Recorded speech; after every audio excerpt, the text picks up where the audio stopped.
Се наоѓаме во просториите на Стоматолошкиот факултет при Универзитетот Свети Кирил и Методи во Скопје, каде ќе поразговараме со дел од наставниот кадар и со студентите за предстојните уписи на овој факултет и за сето она што ги интересира матурантите.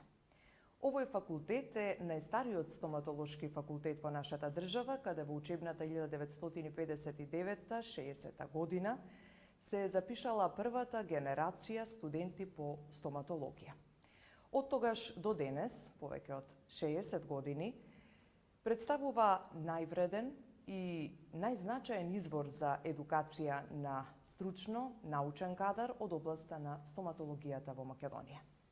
Со цел да ги доближиме наставните програми и условите за студирање на нашите матуранти, ќе поразговараме со дел од наставниот кадар и со студентите на факултетот. Тука со мене се доктор Емилија Бајрактарова Ваљакова, професор на катедрата за стоматолошка протетика. Добар ден и добро дојдовте. Доктор Гордана Апостолова, доцент на катедрата за орална хирургија. И студентката Мартина Анастасовска, актуелен председател на Факултетското студентско собрание на Стоматолошкиот факултет. Професорке, на кои наставни програми можат да студираат идните студенти на Стоматолошкиот факултет? Стоматолошкиот факултет својата наставна програма ја организира во 3 академски циклуси, во здравствени специјалистички студии и стручни специјалистички студии. Првиот циклус опфаќа 3 студиски програми. Студиска програма за интегрирани студии од прв и втор циклус за доктори по дентална медицина во време трајање од 6 години. Се изучуваат предмети базични, медицинско-биолошки и предмети од општа медицина, како и предклинички и клинички стоматолошки предмети. Вкупниот број на кредити кои студентите ги освојуваат со положување на предвидените предмети и одбрана на дипломскиот труд се 360 според Европскиот кредит трансфер систем. Звањето кое што го добиваат после дипломирањето е доктор по дентална медицина. Оно што сакам да го потенцирам во оваа прилика е тоа што од оваа учебна година за прв пат е акредитирана студиската програма за доктори по дентална медицина на англиски јазик, што значи дека нашите студенти кои што ќе се запишат може да студираат и на англиски јазик. Понатаму имаме студиска програма за стручни забни техничари и програма за стручни стоматолошки сестри, односно орално хигиенолози. Тоа се стручни студии со кои идните студенти за пократок временски период од 3 години се способуваат за професија која што итекако е барана на пазарот на трудот и се способни за самостојна дејност. Називи со кои што се стекнуваат по дипломирањето, значи и по одбраната на дипломскиот труд, е дипломиран стручен забен техничар и дипломирана стручна стоматолошка сестра, односно орален хигиенолог. Професорке Апостолова, кои се критериумите за упис на вашиот факултет? Критериумите за упис на студенти во прв циклус студии на Универзитетот Свети Кирил и Методи, како и секоја година и оваа, се веќе објавени во јавните гласила. Таму во тој конкурс се содржат податоци за нашиот факултет, а јас од нив ќе се обидам да издвојам накратко што сметам дека најмногу ќе ги интересира матурантите. Значи, сите оние матуранти кои што сакаат да се запишат на стоматолошкиот факултет на сите 3 студиски програми кои што професорката веќе ги наброи, сметам дека ги интересира бројката на студенти што ја запишувам. Па да им појаснам дека на студиската програма за доктори по дентална медицина може да се запишат вкупно 80 студенти, од кои 40 ќе бидат како редовни студенти, а 40 со партиципација. На оваа бројка ја додаваме и бројката од 15 места кои што се отворени за странски студенти. За прв пат оваа година ќе повторам дека имаме акредитирана студиска програма за доктори по дентална медицина на англиски јазик, која што е отворена за 50 студенти. На студиските програми за стручните стоматолошки сестри, орални хигиенолози и за стручните забни техничари може да се запишат 20, односно 35 студенти и 4 места се резервирани за странски државјани. За матурантите е исто така важно изборот на екстерните и интерни предмети од државната матура. Па тука ќе им појаснам дека сите оние што сакаат да се запишат на било која студиска програма на стоматолошкиот факултет, за екстерен предмет треба да имат избрано математика или странски јазик. Бројката на интерни предмети е малку поширока, за да не ги сгрешам ќе ги прочитам, значи биологија, хемија, физика, латински јазик, социологија, информатика, филозофија и математика и странски јазик, доколку истите не се избрани како екстерни предмети. Тоа се однесува за кандидатите кои што ни доаѓаат од гимназиско образование. Додека за кандидатите кои што доаѓаат од стручните средни училишта, екстерните предмети остануваат исти, меѓутоа листата на интерни предмети малку се намалува, па тука на избор им стојат хемија, физика, биологија или информатика и еден стручен предмет според образовниот профил на кандидатот. Уште сакам во овој дел да го напоменам дека студирањето на стоматолошкиот факултет е по европскиот кредит трансфер систем, што значи дека нашите програми се компатибилни со голем број на светски факултети. Токму затоа и постои овој нумерички систем на оценување на студентите во тек на нивното студирање, што е препознаен на факултетите надвор од нашите граници, што на студентите им овозможува мобилност уште во тек на студирањето, а секако и најважното за нив признање на нивните дипломи. Професорке, какви афинитети и вештини треба да поседуваат матурантите кои планираат да се запишат на стоматолошкиот факултет? Пред се треба да ја сакат професијата што ќе одберат за свој животен позив и да можат себе си во иднина да се гледаат како доктор по дентална медицина, стручен забен техничар или стручна стоматолошка сестра, односно орален хигиенолог. Стоматолошкиот факултет треба да биде нивен личен избор, бидејќи само човек кој наоѓа задоволство во својата работа е успешен и гради успешна професионална кариера. Идните студенти треба да поседуваат и мануелни вештини, кои секако се надградуваат во текот на студиите. Треба да бидат емпатични, да сочувствуваат со пациентот, со неговата болка, потреба и проблеми. И се разбира, она што е можеби најзначајно за стоматолошката професија е да поседуваат комуникацијски вештини, бидејќи со пациентите треба да изградат взаемна доверба, почит и се разбира позитивен став на пациентот кон предложените терапевски процедури, се со цел терапијата да биде успешно спроведена. Со оглед на фактот дека за да се стане добар здравствен работник, неопходна е обемна практична настава, каде и како се одвива наставната програма на факултетот? За реализација на наставата на стоматолошкиот факултет користиме повеќе наставни бази. За потребите на теоретската настава, факултетот располага со 2 амфитеатри и повеќе мали предавални и училници, кои што во последните години се комплетно реновирани и најсовремено опремени со аудиовизуелни помошни средства кои што и користат на наставата. Во првите години од студирањето ги користиме и наставните бази на медицинскиот и на природно-математичкиот факултет, како членки на Универзитетот Свети Кирил и Методи, каде што се одвива дел од наставата за нашите студенти. Практичната настава на овој факултет е поделена на 2 циклуси, на предклинички и на клинички дел.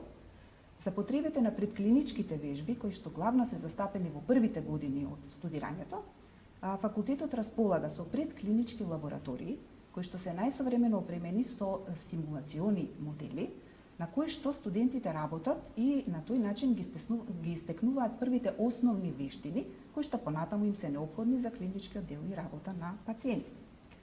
Исто така, студентите на располагање имаат и комплетно опремена биохемиска и микробиолошка лабораторија, која што освен за практичната настава може да им служи и како вовед во научно-истражувачка работа, значи таа е отворена за изработка на научни трудови на младите колеги, кои што се запишани и на први, на втор и на трет циклус од студиите. Клиничките вежби пак, кои доминираат во завршните години од студирањето, односно ако зборуваме за програмата за доктори по дентална медицина 4-та, 5-та и 6-та година, се изведуваат на клиниките во склоп на Универзитетскиот стоматолошки клинички центар Свети Пантелеймон, како и на Универзитетската клиника за максилофацијална хирургија академик Илија Васков, кои што исто така служат како наставни бази на факултетот. На клиничките вежби студентите работат на пациенти под директен надзор на своите професори и асистенти. На тој начин се стекнуваат со својата неопходна пракса и што како излезна вештина за нашата професија е и такако многу важна. Праксата можат студентите да ја надградат по дипломирањето во задолжителниот стаж за стажирање по дипломирањето во траење од 6 месеци. И уште да споменам дека за цело време траење на студиите, студентите имаат на располагање факултетска библиотека, која што е богато опремена, и пристап до електронската библиотека, каде што електронски им е овозможено пристап до најсовремена светска литература, меѓутоа по електронски пат. Мартина, како се одвива теоретската и практична настава на стоматолошкиот факултет гледано од аспект на актуелен студент на факултетот? Теоретската настава пред ковид пандемијата се одвиваше во амфитеатрите на стоматолошкиот факултет, но во изминатите 2 семестри тоа го правевме онлайн, но сето тоа беше одлично изведено и не почувствувавме некоја потешкотија во совладувањето на материјал. Што се однесува до практичната настава, таа се одвива во најсовремено опремени предклинички лаборатории, каде што, како што каже и професорката Апостолова, имаме можност да се стекнеме со некои базични знаења и вештини, а потоа, после третата година, практичната настава се изведува во клиничките сали, каде што имаме можност да работиме и на пациенти. Дали постојат можности за стипендирање на студиите? Да, постојат можности за стипендии кои што ги обезбедува Универзитетот Свети Кирил и Методи од Скопје, но исто така и други фондации, тие се наменети за социјално ранливите групи на студенти, како и за студентите кои што постигнале висок успех во текот на студиите и всушност тие стипендии ги покриваат сите трошоци за студирањето на овие групи студенти. Освен основната практична и теоретска настава, дали студентите во текот на студирањето се вклучени во некои други активности? Знам дека наставата за студентите изобилува со бројни вежби и предавања, меѓутоа студентите доброволно се вклучуваат и во дополнителни активности. Најпрво ќе ги споменам активностите на нашите студенти кои што ги реализираат заедно со наставниот кадар и помошен наставен кадар на катедрата за детска и превентивна стоматологија, со кои што редовно посетуваат градинки и основни училишта. Таму децата низ игра и низ забава се учат да ги четкаат правилно своите заби, се учи навиката за зошто е тоа важно да се има измиени запчиња, нели, понатаму се мотивираат да одат на стоматолог, што како крајна цел има да децата го надминат оној страф од стоматолог, нели, тоа да не биде нешто каде што не се оди, каде што се плаче, и понатаму да бидат свесни за важноста на здравите заби. Меѓутоа, не е помалку важна и посетата на студентите кои што ја остваруваат во домовите за стари лица. Значи, таму со професорите од соодветните катедри им приоѓаат на една посебна категорија на граѓани, која што секако има потреба од стоматолошки третман, дали се тоа заби за лекување, дали се протетски изработки на заби кои што не достигаат, меѓутоа на стоматолошките услуги им се приближуваат затоа што често пати им се недостапни.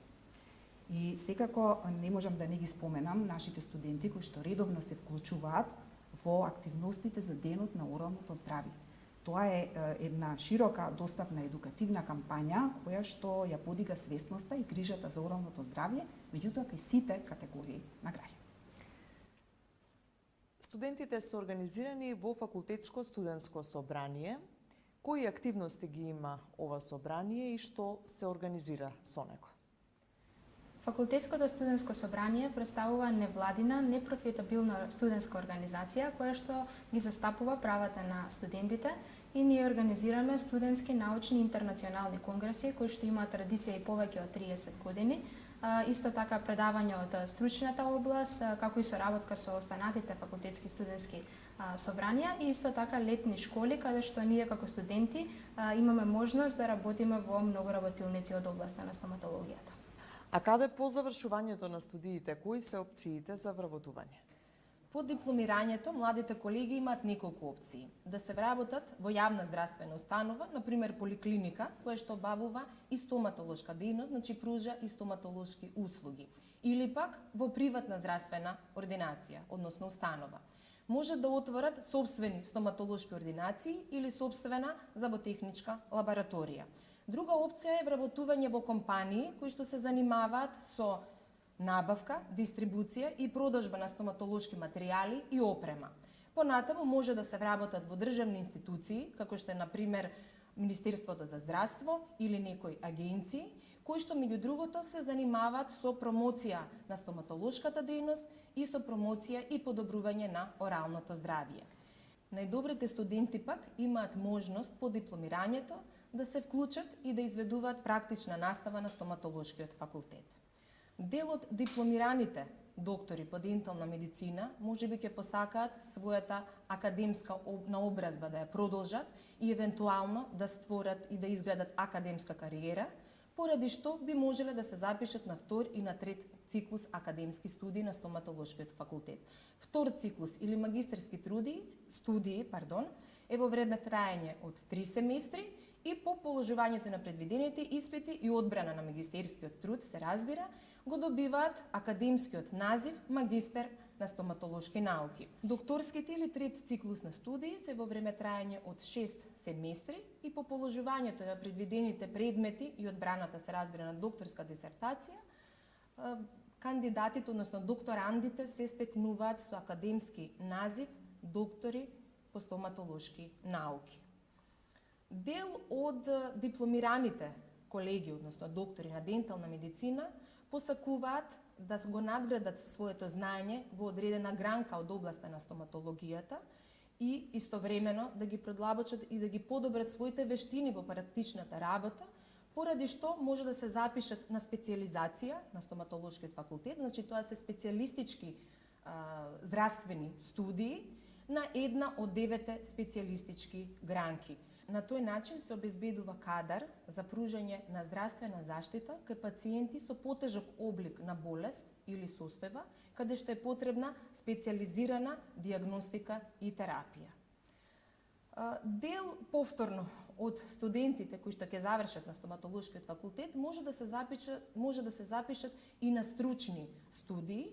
Тоа се стручни студии за доктори по дентална медицина и стручни студии за забни техничари, каде што имаме 2 модула, стоматолошка протетика и ортодонција.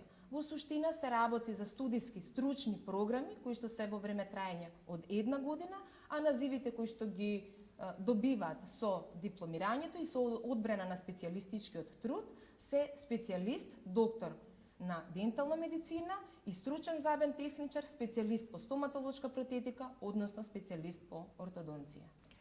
Кое е вашето искуство од студирањето и која е пораката што ќе упатите до идните студенти, сегашните матуранти?